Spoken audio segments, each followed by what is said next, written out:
Breaking news जमा कंदासीं। सुभाणे इस्लामाबाद में मकानी चूंडूं थियण मुमकिन नाहिनि। बयान आहे राणा सनाउल्लाह जो।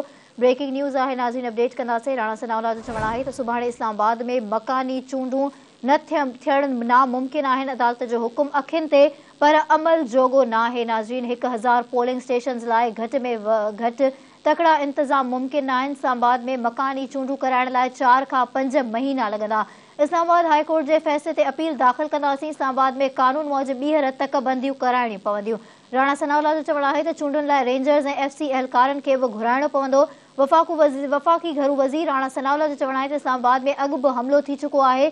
सिक्योरिटी ख़दशो आहे। अहम ख़बर आहे, नाज़रीन खे अपडेट कंदासीं। राणा सनाउल्लाह जो चवणु आहे त सुभाणे इस्लामाबाद में मकानी चूंडूं थियण नामुमकिन आहिनि। अदालत जो हुकुम अखियुनि ते पर अमल जोॻो नाहे। 1000 पोलिंग स्टेशन्स लाइ घटि वक़्त में तकड़ा इंतज़ाम मुमकिन नाहिनि। वफ़ाक़ी घरू वज़ीर जो चवणु आहे इस्लामाबाद में मकानी चूंडूं कराइण लाइ 4 खां 5 महीना लॻंदा।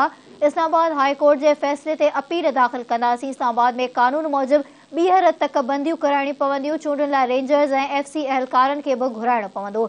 इस्लामाबाद में अॻु बि हमलो थी चुको आहे। सिक्योरिटी ख़दशो आहे। ब्रेकिंग न्यूज़ आहे, नाज़रीन खे अपडेट कंदासीं। सुभाणे इस्लामाबाद में मकानी चूंड थियण नामुमकिन आहे। इहो चवणु आहे राणा सनाउल्लाह जो।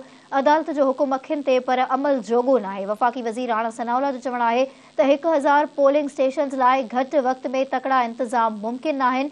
इस्लामाबाद में मुकमल चूंडूं कराइण लाइ 4 खां 5 महीना लॻंदा। इस्लामाबाद हाई कोर्ट जे फ़ैसिले ते अपील दाख़िल कंदासीं। इस्लामाबाद में कानून मूजिबि ॿीहर तकबंदियूं कराइणियूं पवंदियूं। चूंडुनि लाइ रेंजर्स ऐं FC एहलकारनि खे बि घुराइणो पवंदो। इस्लामाबाद में अॻु बि हमलो थी चुको आहे। सिक्योरिटी ख़दशो आहे।